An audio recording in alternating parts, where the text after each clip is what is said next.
नमस्कार। प्रादेशिक समाचार के साथ मैं पूनम करकेट्टा। पहले मुख्य समाचार। भारत ने टोक्यो ओलंपिक में जीता पहला गोल्ड। पुरुष भाला फेंक प्रतियोगिता में नीरज चोपड़ा ने देश को दिलाया स्वर्ण पदक। कुश्ती में बजरंग पूनिया ने जीता कांस्य। गोल्ड मेडल जीतने पर राष्ट्रपति, उपराष्ट्रपति, प्रधानमंत्री, राज्यपाल और मुख्यमंत्री ने नीरज चोपड़ा को बधाई दी है। शिक्षा मंत्री जगन्नाथ महतो ने कहा कि राज्य के किसी भी पारा शिक्षक को हटाया नहीं जाएगा। बिहार की तर्ज पर सभी को किया जाएगा नियोजित, मिलेगा निर्धारित वेतनमान। राज्य के सभी आंगनबाड़ी केंद्रों में बच्चों के भोजन में अंडे को किया जाएगा दोबारा शामिल। समाज कल्याण मंत्री जोबा मांझी ने सरायकेला खरसावां जिले में की घोषणा। और मौसम विभाग ने राज्य के अधिकतर हिस्सों में 13 अगस्त तक हल्की से भारी बारिश होने की जताई संभावना। और अब समाचारों में आगे बढ़ने से पहले जरूरी संदेश। देश भर में 18 वर्ष से अधिक आयु के सभी लोगों के लिए सरकारी केंद्रों में निःशुल्क टीकाकरण अभियान चलाया जा रहा है। हमारे युवा श्रोताओं से अपील है कि वे कोविड रोधी टीका जरूर लगवाएं और दूसरों को भी इसके लिए प्रेरित और सहयोग करें। कोरोना महामारी के प्रति आप कोई भी लापरवाही न बरतें, क्योंकि कोरोना अब भी हमारे लिए बड़ा खतरा बना हुआ है। जब तक आवश्यक न हो घर से बाहर न निकलें और इन आसान उपायों का पालन करें। मास्क लगाएं, 2 गज की सुरक्षित दूरी बनाए रखें, बार बार हाथ धोएं और चेहरा साफ रखें। कोविड से संबंधित जानकारी और मार्गदर्शन के लिए राष्ट्रीय हेल्पलाइन काम कर रही है। इनके नंबर हैं 011-2397-8046 और 1075। इसके अलावा राज्य हेल्पलाइन नंबर 104 डायल कर समस्या का त्वरित समाधान लिया जा सकता है। भारत ने टोक्यो ओलंपिक में पहला गोल्ड मेडल आज जीत लिया है। पुरुष भाला फेंक प्रतियोगिता में नीरज चोपड़ा ने देश को गोल्ड मेडल दिलाया। नीरज ने फाइनल में 87.58 मीटर के बेस्ट थ्रो के साथ गोल्ड मेडल अपने नाम किया। इधर बजरंग पूनिया ने आज कुश्ती में ब्रॉन्ज मेडल जीता।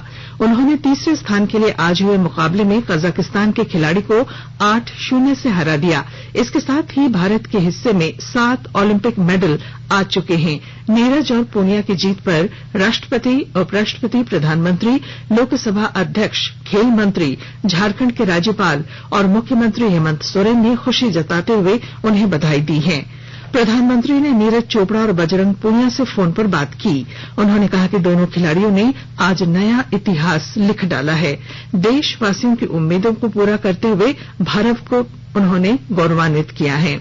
आज उनकी उपलब्धि से देश भर में उत्सव का माहौल है। आज की यह जीत भविष्य के खिलाड़ियों के लिए भी प्रेरणा बनेगी। राज्य के 14 जिलों में पिछले 24 घंटों में कोरोना का एक भी संक्रमित मरीज नहीं मिला। हालांकि अन्य जिलों से कोरोना के 32 नए मामले मिले हैं। बोकारो में एक मरीज की कोरोना से मौत हुई है।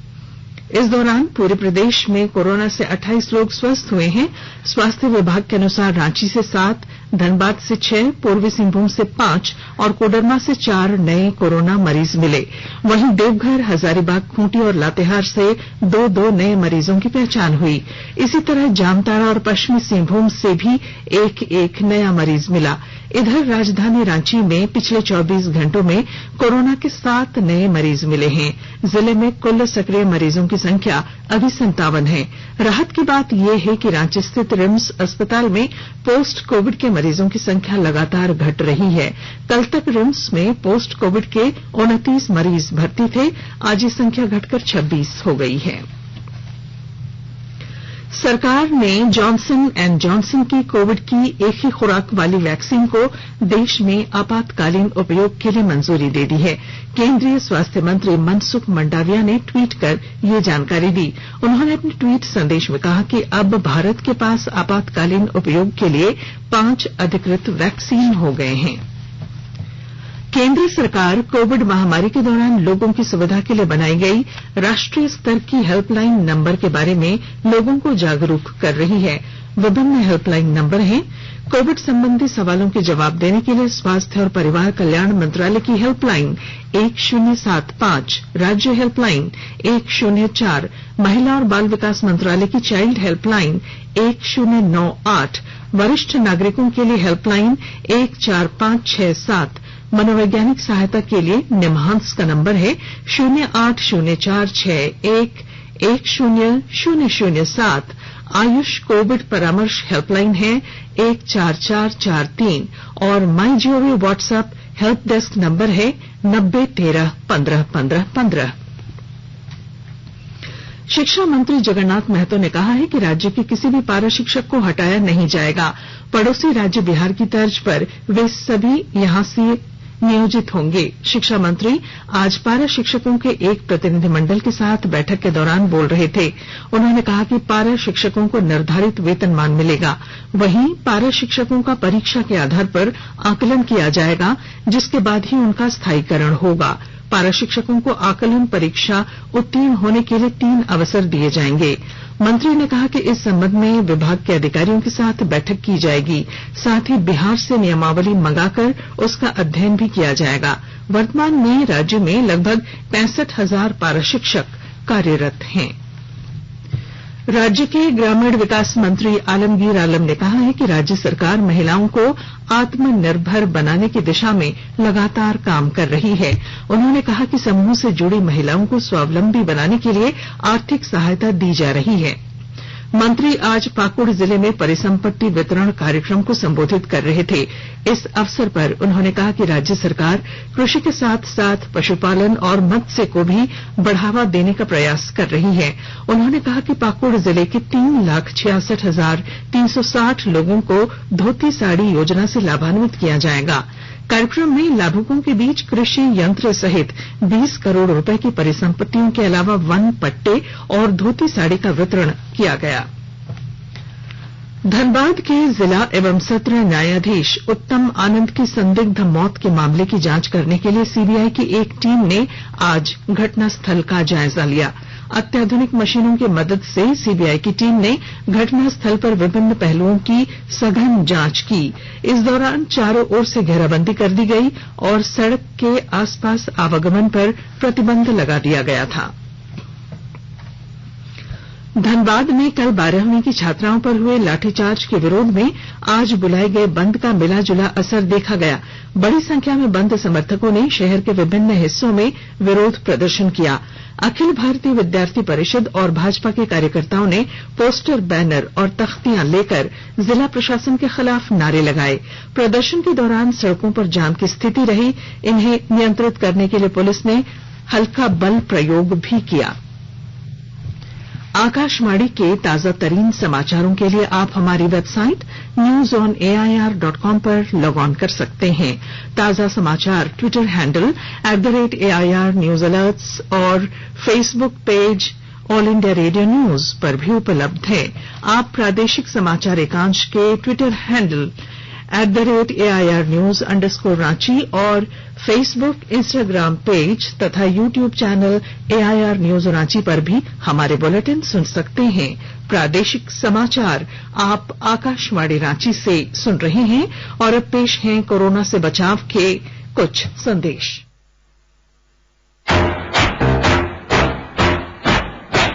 चलो मिलकर शुरुआत करें, चलो एक फैसला आज करें, मास्क नहीं तो टोकेंगे, कोरोना को रोकेंगे।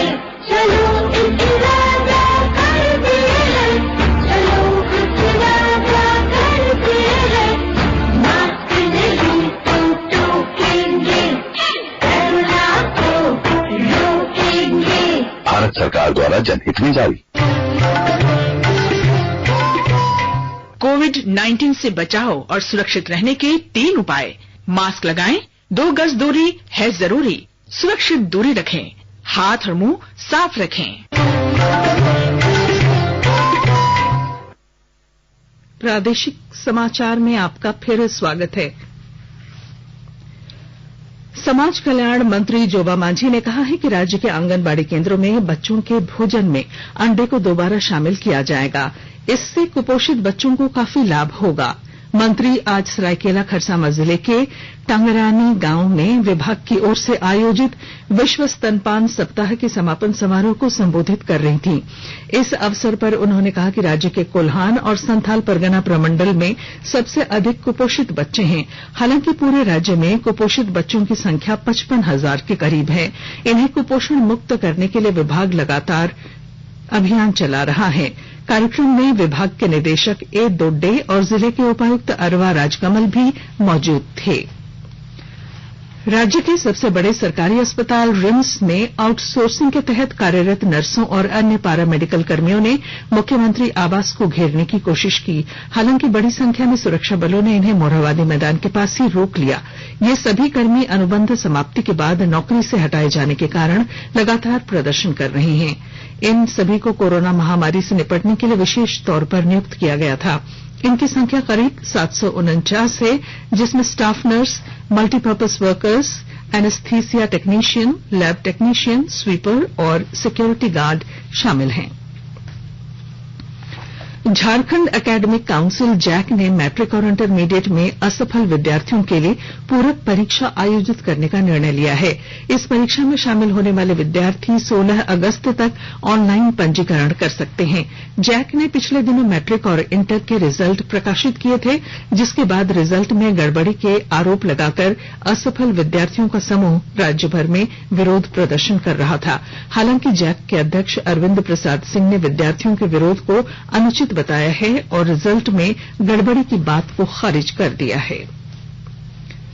केंद्रीय कपड़ा मंत्री पीयूष गोयल ने कहा है कि देश के बुनकर कई तरह के कपड़े बनाकर दुनिया में भारत की पहचान बनाते हैं। उन्होंने कहा कि अब इस क्षेत्र में उत्पादन और निर्यात को बढ़ावा दिए जाने का फैसला किया गया है। इसके तहत अगले 3 साल में इस क्षेत्र में 10,000 करोड़ रुपए का निर्यात और 1,25,000 करोड़ रुपए के उत्पादन का लक्ष्य तय किया गया है। नई दिल्ली में राष्ट्रीय हथकरघा दिवस के मौके पर कपड़ा मंत्रालय की ओर से आयोजित एक कार्यक्रम में केंद्रीय मंत्री शामिल हुए और उन्होंने बुनकरों को बधाई दी। स्वास्थ्य मंत्रालय ने कोविड से जुड़े विभिन्न मुद्दों के बारे में जागरूकता बढ़ाने के लिए सामुदायिक रेडियो स्टेशनों और निजी रेडियो स्टेशनों के प्रतिनिधियों के बीच परस्पर संवाद सत्र का आयोजन किया। सत्र को संबोधित करते हुए स्वास्थ्य मंत्रालय में संयुक्त सचिव लव अग्रवाल ने विश्व के सबसे बड़े टीकाकरण अभियान के समर्थन में श्रोताओं को जागरूक बनाने और कोविड उचित व्यवहार का संदेश प्रसारित करने पर बल दिया।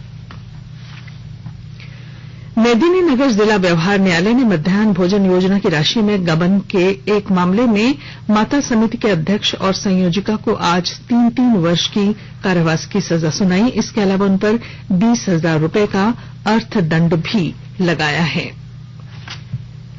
रामगढ़ जिले में हो रही लगातार बारिश के बीच किसानों ने अच्छी खेती कर मिसाल पेश की है। विस्तृत ब्यौरा दे रहे हैं हमारे रामगढ़ संवाददाता। पूरे राज्य सहित रामगढ़ में हो रही लगातार बारिश जैसे आपदा को जिले के किसानों ने अवसर में बदलकर अच्छी खेती की नजीर पेश की है। जिले के सुदूरवर्ती क्षेत्र में रहने वाले किसानों ने बारिश के पानी को अपने ही खेतों में रोककर धान की रोपनी कार्य को पूरा कर लिया है। लगातार हो रही बारिश किसानों के लिए एक वरदान है, जिसमें वे धान की अच्छी फसल होने की आशा कर रहे हैं। हालांकि इस कार्य में इजराइल देश से प्रशिक्षण प्राप्त किसान ने अहम भूमिका निभाते हुए अन्य किसानों को इसके लिए प्रेरित किया है। कौशल किशोर तिवारी, आकाशवाणी समाचार, रामगढ़। और अब मौसम विभाग ने राज्य के अधिकतर हिस्सों में 13 अगस्त तक हल्की से भारी बारिश होने की संभावना व्यक्त की है। रांची स्थित मौसम केंद्र के वैज्ञानिक अभिषेक आनंद ने बताया है कि कल और परसों राज्य के अधिकतर स्थानों पर गर्जन के साथ हल्के से मध्यम दर्जे की बारिश हो सकती है। वहीं 10 और 11 अगस्त को राज्य के लगभग सभी स्थानों पर मध्यम दर्जे की बारिश होने की संभावना है। इसके अलावा 13 और 14 अगस्त को भी बारिश संभावित है। इधर रांची समेत आसपास के इलाकों में आज दोपहर हुई तेज बारिश से कई जगहों पर जल जमाव की वजह से जनजीवन अस्त व्यस्त रहा। और अब अंत में मुख्य समाचार। भारत ने टोक्यो ओलंपिक में जीता पहला गोल्ड। पुरुष भाला फेंक प्रतियोगिता में नीरज चोपड़ा ने देश को दिलाया स्वर्ण पदक। कुश्ती में बजरंग पूनिया ने जीता कांस्य। गोल्ड मेडल जीतने पर राष्ट्रपति, उपराष्ट्रपति, प्रधानमंत्री, राज्यपाल और मुख्यमंत्री ने नीरज चोपड़ा को दी बधाई। शिक्षा मंत्री जगन्नाथ महतो ने कहा, राज्य के किसी भी पारा शिक्षक को हटाया नहीं जाएगा। बिहार की तर्ज पर सभी को किया जाएगा नियोजित, मिलेगा निर्धारित वेतनमान। राज्य के सभी आंगनबाड़ी केंद्रों में बच्चों के भोजन में अंडों को फिर किया जाएगा दोबारा शामिल। समाज कल्याण मंत्री जोबा मांझी ने सरायकेला खरसावां जिले में की घोषणा। और मौसम विभाग ने राज्य के अधिकतर हिस्सों में 13 अगस्त तक हल्की से भारी बारिश की संभावना जताई। और इसके साथ ही आकाशवाणी रांची से प्रादेशिक समाचार का ये बुलेटिन समाप्त हुआ। नमस्कार। घर में रहिए, सुरक्षित रहिए और सुनते रहिए आकाशवाणी।